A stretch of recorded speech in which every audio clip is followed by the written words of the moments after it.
가장 힘든 시간이 저는 성토요일이라고 생각이 듭니다. 성토요일, 그러면 저희에게는 생소한 언어일 수 있는데, 금요일 날 주님께서 돌아가시고, 토요일 날, 그 다음에 부활절, 주일날 아침에 주님께서 부활하시는 그 역사적인 시간 속에서 가장 힘든 시간이 저는 성금요일이라고 생각이 듭니다.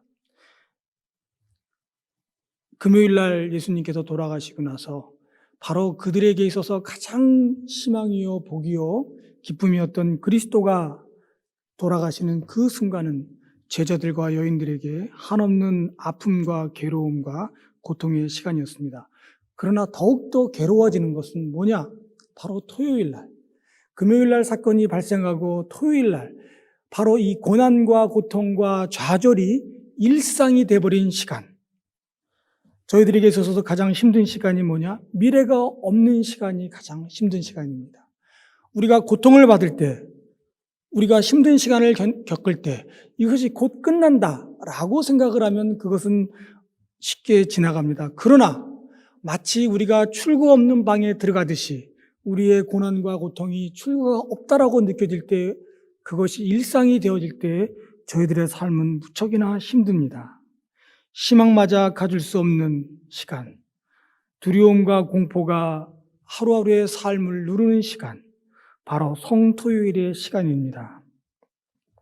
이 토요일은 우리들에게 침묵의 시간이고 우리를 가장 어렵게 하는 시간입니다. 그래서 오늘 성경 말씀에서도 바로 십자가 사건 이후에, 성금요일 이후에 성토요일 날 제자들은 다 도망가고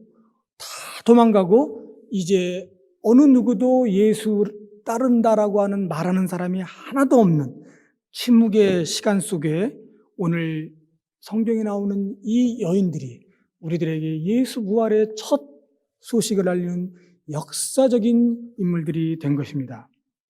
그러나 이들이 어떻게 이런 훌륭한 일을, 바로 이들의 첫 부활의 소식을 전할 수 있었느냐? 그것은 그들이 이 토요일을 견뎌냈기 때문입니다. 여러분과 저의 삶 속에서 다 각자의 토요일이 있습니다. 즉, 견딜 수 없는 시간, 도저히 참을 수 없는 시간, 희망조차 갖기 어려운 시간, 그러나 그러한 그 시간들을 견뎌내고 그리고 예수 부활을 준비하는 시간으로 만들었던 여인들처럼 저희들의 삶 역시 그들의 신앙을 배워야 할 거라고 생각이 듭니다. 자, 이 여인들은 어떻게 토요일을 견뎠느냐? 첫 번째, 이들은 토요일을 단순히 견딘 것이 아니라, 고난의 시간을 견딘 것이 아니라 고난의 시간에 부활을 준비했다라고 하는 겁니다. 사도 바울의 말씀처럼 가장 중요한 건 고난 속에 부활이 있다. 바로 부활을 준비하는 시간은 고난의 시간이다라고 얘기를 하는 것처럼 바로 이 여인들은 이 토요일의 고난의 시간을 그리스도의 부활을 준비하는 시간으로 삼았던 것입니다. 그래서 그들은 향유와 그리고 예수님의 몸에 발라드릴 것을 준비해서 주일 아침 일찍 예수님의 무덤으로 나갈 수 있었던 것입니다. 바로 이들의 마음에게는 아무리 어려운 고난과 힘듦이 있을지 모르지만 그리스도의 사랑이, 그리스도에 대한 사랑이 그러한 어려움과 고난과 두려움을 극복하게 만든 것입니다.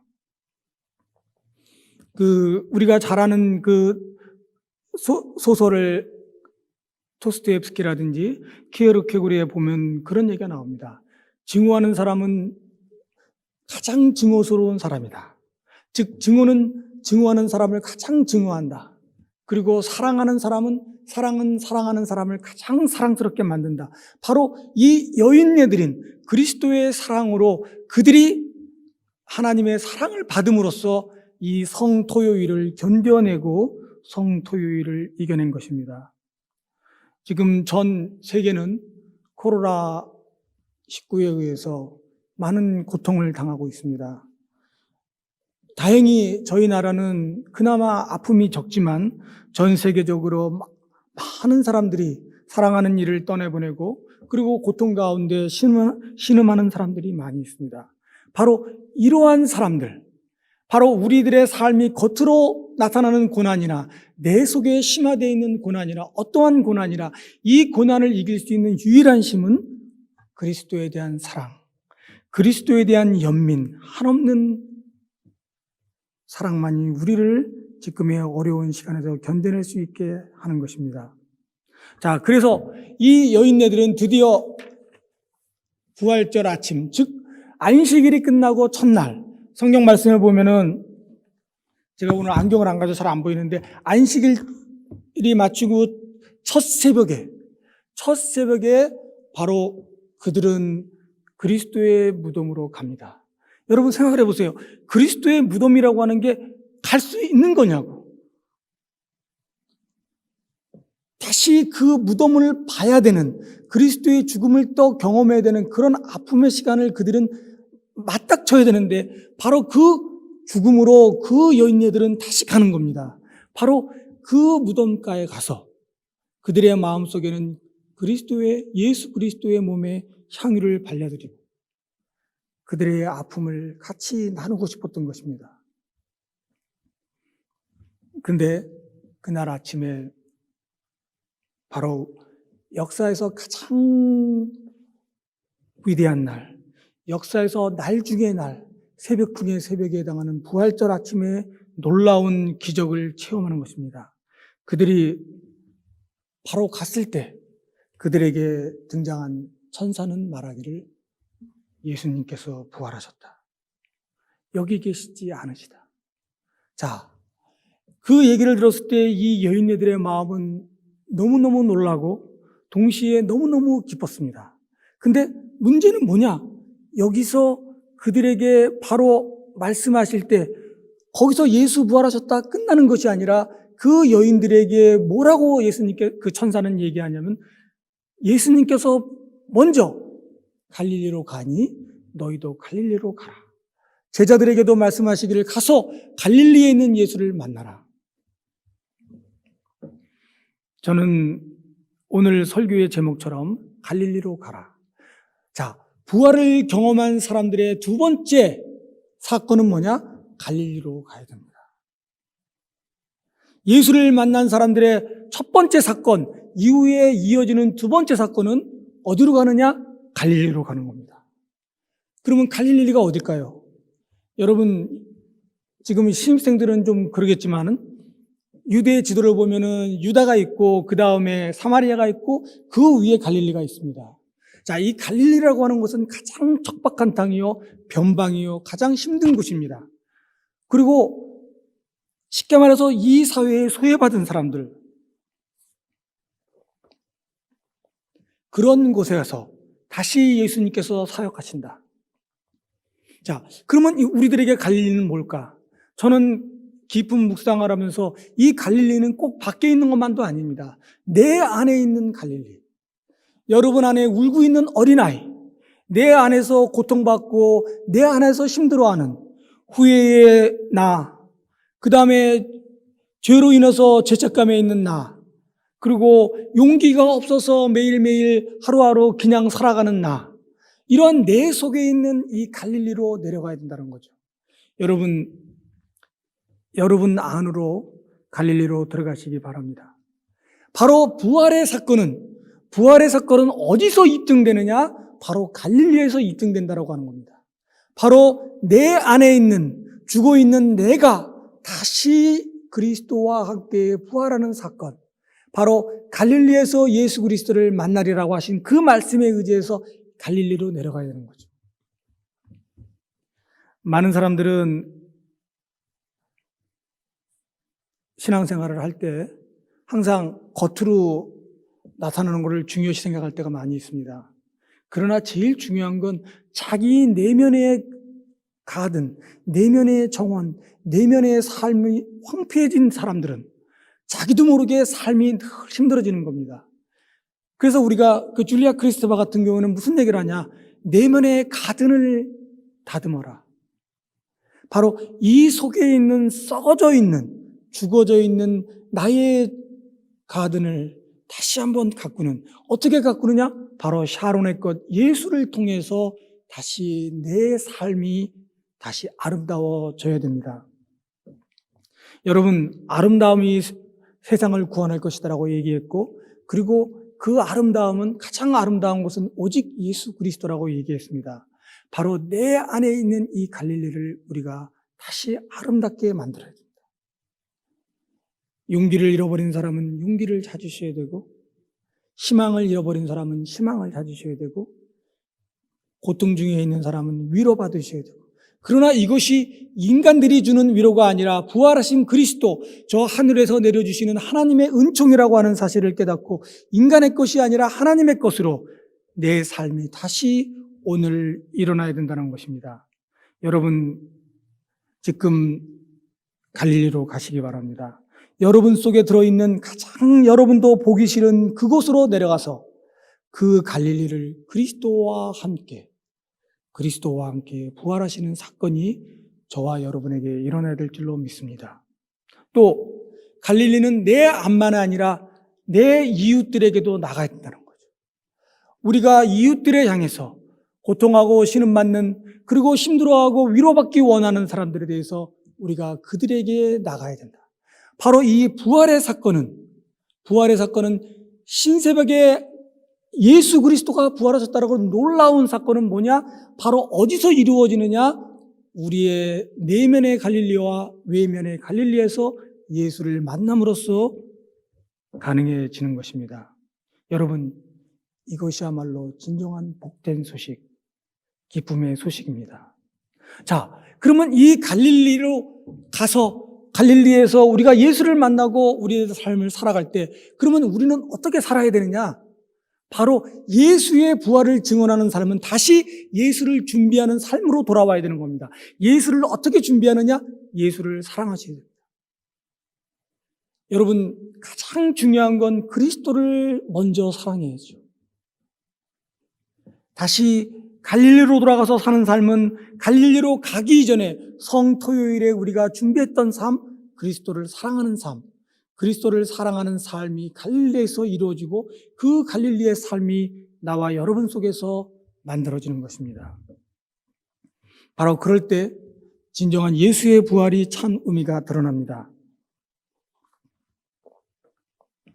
저는 오늘 성경 말씀을 준비하면서 저에게 떠올랐던 것은 바로 이런 그리스도를 사랑하는 삶이라는 것이 무엇일까? 갈릴리에서 사는 삶이 무엇일까? 라고 하는데 저에게 마음속에 준 것은 바로 톨스토이가 얘기했던 사람은 무엇으로 사는가? 라고 하는 그의 단편소설이 떠올랐습니다. 여러분 잘 아는 톨스토이의 단편소설, 저도 알고 여러분도 너무 잘 아는 얘기지만 다시 한번 얘기해보면 이렇습니다. 천사 미카엘이 땅으로 떨어졌죠. 왜? 하나님 말씀을 안 들어가지고. 그래서 하나님이 세 가지 질문을 줍니다. 이 세 가지 질문에 대해서 네가 답을 얻게 되면은 다시 올라와라. 첫 번째 질문이 뭐예요? 사람 안에는 무엇이 있는가? 두 번째 질문, 사람에게 없는 것은 무엇이냐? 세 번째, 사람은 무엇으로 사는가? 천사 미카엘이 땅에 떨어져가지고 죽고 굶주릴 때 구두 수선장이 시몬이 그를 데려가서 그를 먹여주고 입혀주고 그리고 그에게 따뜻한 음식을 제공합니다. 바로 그러면서 시몬이 그 미카엘이 깨달았던 건 뭐냐? 사람 속에는 연민이 있다. 여러분, 연민이 없는 사람은 사람이 아닙니다. 바로 예수의 첫 부활의 소식을 전한 여인들은 바로 그리스도에 대한 사랑과 연민이 있었기 때문에 다른 사람에 대해서 불쌍히 여기는 마음, 내 자신에 대해서도 불쌍히 여기는 연민이 없는 사람들은 바로 사람이 아니라는 거죠. 두 번째, 미카엘이 사람에게 없는 것을 뭐를 발견했냐? 어느 날 갑자기 시몬 구두쟁이의 집에 부자 영주가 찾아옵니다. 왜 찾아오냐? 자기 멋있는 장화를 좀 만들어 달라. 이 장화가 너무 좋아서 자기 폼 좀 나게. 근데 미카엘은 그 부자 영주의 뒤에 죽음의 천사가 따라다니는 것을 본 겁니다. 미카엘은 보기에 오늘 저녁에 저 사람이 죽는구나. 근데 그 부자는 자기가 오늘 죽은 거를 모르고 바로 장화를 준비하는 겁니다. 그때 미카엘은 사람에게 없는 것은 뭐냐? 인간은 가장 필요한 것이 뭔지를 모른다. 그리고 세 번째 답을 찾아야 되는데 그 답을 못 찾고 6년이나 동안 미카엘은 땅에서 살아갑니다. 어느 날 갑자기 미카엘이 눈을 크게 뜨고 밖을 쳐다보는데 어떤 한 부인이 딸의 2명을 데리고 구두 선쟁이 집에 들어옵니다. 그 중에 딸은 하나는 다리가 저려요. 자, 다리를 저는데 어떻게 저느냐? 어릴 때부터 다리가 불구가 되는 어린아이죠. 그래서 그 어머니처럼 보이는 그 여인은 시몬에게 우리 딸들에게 신발을 좀 해달라. 하나는 이 다리가 붉으니까 그거에 맞춰가지고 좀 해달라. 그래서 시몬이 알았다 하고 있는데 근데 어떻게 해서 우리 사랑스러운 이 2 딸들 중에 한 명이 다리가 접니까? 그러니까 그 여인이 하는 말이 자기는 원래 이 아이의 엄마가 아닙니다. 자기 아들이 있었는데 그 아들은 2살 지나서 땅에 묻히고 말았습니다. 근데 제가 이 아이들을 대신 키운 겁니다. 그러니까 미카엘이 번쩍 눈이 뜨면서 어떻게 그런 일이 발생했냐 물어보니까 여인이 하는 말이 6년 전에 제가 저희 동네에 어느 아주머니 집에 찾아갔는데 그 여인이 죽고 아기를 낳다가 죽고 딸만 2만 남았다라는 거죠. 그 집은 뭐냐? 그 남편은 그 전날, 그 전주에 나무를 베다가 나무에 깔려 죽고, 그리고 남편이 죽은 여인은 혼자서 애를 낳다가 죽고, 그리고 죽은 어머니가 떨어지면서 아기의 발을 짓눌러서 애가 절었다라고 하는 거죠. 그러면서 자기 얘기를 하는데 미카엘이 그때 웃음을 띱니다. 자, 무슨 일이었냐면 바로 미카엘이 하나님께서 그 여인에게 6년 전에 그 여인을 데리고 오라 그랬는데 미카엘이 내려가 보니까 너무 그 여인이 불쌍한 거예요. 남편은 죽고 애 2은 있고 그러니까 불쌍해서 그 여인의 생명을 취하지 못하고 그냥 하나님한테 올라가니까 하나님이 화를 내면서 왜 너는 내 말을 안 듣느냐. 그러니까 미카엘이 하는 말이 저 어머니가 있어야 애들이 살지 않냐. 하나님께서는 말씀하시기를 아니다. 그래서 그 답을 찾아오라고 내려보내셨는데 바로 그 답을 그날 찾은 겁니다. 미카엘은 시몬에게 자기 얘기를 쭉 하면서 3가지 답을 다 얘기합니다. 마지막 답, 사람은 사랑으로 산다는 거죠. 그 아이들을 어머니가 아버지가 죽었지만은 바로 그 동네에 마음씨 착한 여인에 의해서 그 아이들이 자기 새끼보다 더 귀하게 키우는 것. 바로 속담에 어머니 아버지가 없어도 하나님 없으면 살 수 없다라고 하는 그 말씀처럼 바로 그 어린 아이들이 사랑에 의해서 살아난다는 거죠. 즉 인간은 서로 사랑하면서 그것에 의해서 우리는 살아가고 있다. 바로 미카엘이 발견한 하나님에 대한 질문에 대한 3가지 질문에 대한 답변입니다. 여러분, 바로 오늘 신새벽을 준비했던 여인들, 그 여인들은 그리스도에 대한 연민과 사랑, 그리고 갈릴리에 대한 연민과 사랑, 그것으로 인해서 그들은 부활을 경험하고 부활을 전하고 부활을 일으키는 첫 부활의 증언자가 된 것입니다. 여러분, 하나님은 우리에게 말씀하십니다. 인간은 사랑으로 산다. 부활의 역사에 가장 중요한 사건이 있다면 바로 사랑입니다. 이 사랑을 통해서 우리가 그리스도의 사랑, 그리고 하나님의 사랑, 그리고 나아가 내 자신에 대한 사랑, 그리고 내가 내 이웃에 대한 사랑을 가지고 부활의 역사가 이 힘든 시간에 우리 모두에게 임하기를 간절히 축원합니다. 다 같이 기도하시겠습니다. 하나님, 지금 모든 사람들이 어렵고 힘들어합니다. 다행히 이 땅은 그나마 낫습니다. 그러나 더욱더 가난하고 어려운 나라들은 무척이나 괴롭고 힘든 시간들을 보내고 사랑하는 사람들을 보내야 되고, 그리고 내일 먹을 것을 염려해야 되는 그런 암담한 시간이 되었습니다. 누구는 마지막 때가 왔다, 누구는 지옥이 열렸다라고 얘기할 정도로 이 세상이 어렵고 힘듭니다. 그러나 주님, 당신을 사랑하는 마음, 주님, 이 세상을 사랑하는 마음 저희들에게 내려주시고 그 사랑으로 이 어려운 시간을 극복하게 하여 주시옵소서. 주님, 이 학교도 쉽지 않습니다. 코로나로 지금 강의가 쉽게 되지도 않고 입학한 학생들은 학교를 한 번도 와보지도 못하고 친구 얼굴도 못 보고 선생님 얼굴도 못 보고 온라인으로 수업하고 있습니다. 주님, 우리들 불쌍히 여겨주시고 빨리 이 어둠의 장막이 걷히고 저희들로 환히 웃는 얼굴로 교정에서 만날 수 있는 시간, 그 복된 시간을 저희들에게 허락하여 주시옵소서. 주님, 이 힘든 시간 당신 사랑으로 견디어낼 수 있도록 주님, 저희들 하늘의 귀한 복을 내려 주시옵소서. 예수님의 이름으로 기도했습니다. 아멘.